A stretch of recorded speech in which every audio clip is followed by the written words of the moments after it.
So on to our next speaker, Maurice Mcleod, who's the Chief Executive of Race on the Agenda. He's a lifelong anti-racist campaigner. Maurice, over to you for your 5 minutes. Thank you, Maurice.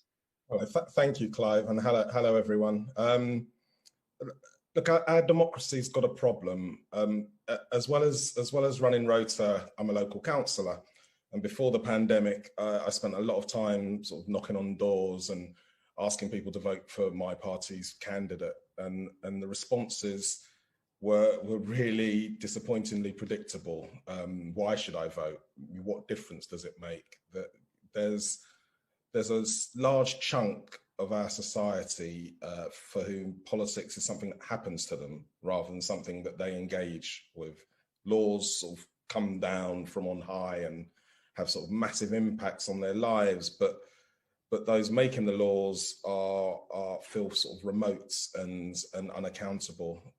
We're supposed to live under a social contract where we obey the laws and the norms, and society provides access to our basic needs and a platform to grow and find happiness.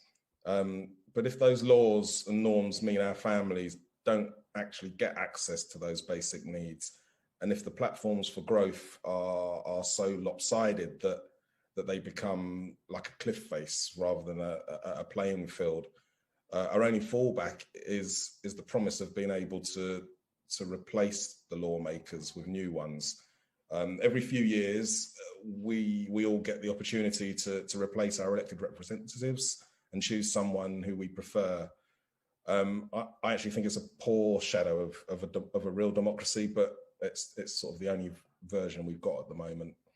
The people who get the worst deal under the social contract are the very people that it's most important we encourage to vote in order to force those making our laws pay attention to their needs. That's why the government's proposed electoral integrity bill is so concerning. It's a solution that's looking for a problem. As has been said by Clive and everyone else, there was only one case of voter impersonation in the 2019 election that would have been prevented by voter ID. That's out of 32 million votes. And as has been said, a much bigger problem for our democracy is the one in 3 people who don't vote at all. That's not even to mention the people who aren't registered. I'd argue this is where our energy should be focused. We need to create politics that everyone feels part of, but instead it seems we're looking for more ways of excluding people. For many on this call, the idea of providing photo ID when voting must seem like a non-issue. We have our driving licenses in our wallets and our passports sort of waiting at home for whenever we can make a foreign trip. But as has been said, 11 million people in the UK,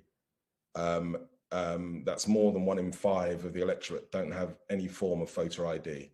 You don't have to be a statistical genius to work out that those who don't go on foreign holidays and don't drive cars are more likely to be amongst the poorest in Britain. The government's own data shows that while 76% of white people hold a full driving licence, only 72% of Asian people, 69% of mixed ethnicity people, and 52% of black people do. And while ministers have promised free ID cards from local councils on advanced request, this represents yet another bureaucratic barrier and will put many off voting. There are already disparities in voting in the UK. The last general election, nearly half, 47% of black people didn't vote. The Electoral Commission found that 84% of white people are registered, but only 76% of Asian people, 75% of black people, and 69% of people from mixed backgrounds.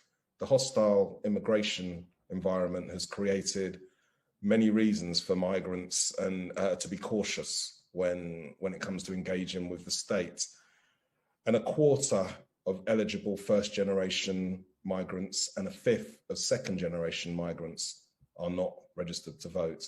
It's concerning that the spectre of voter fraud is being used to justify these moves, as it sounds eerily similar to the narrative we've seen play out in the USA over the last couple of years, which culminated in the attack on the Capitol building in January.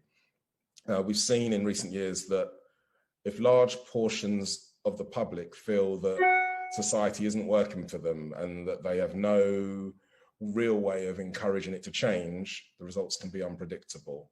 We need to make our democracy more inclusive. What can we do? As has been said, automatic voter registration. All British citizens, home or abroad, once you reach the age of 18, are automatically registered.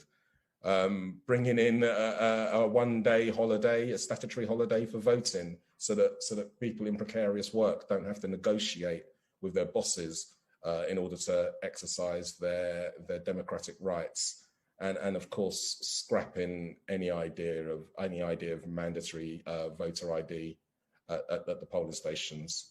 Our democracy only works if everyone can take part. Thank you. Thank you, Maurice. Our democracy only works if everyone can take part. I think that kind of sums up in a sentence what this is about.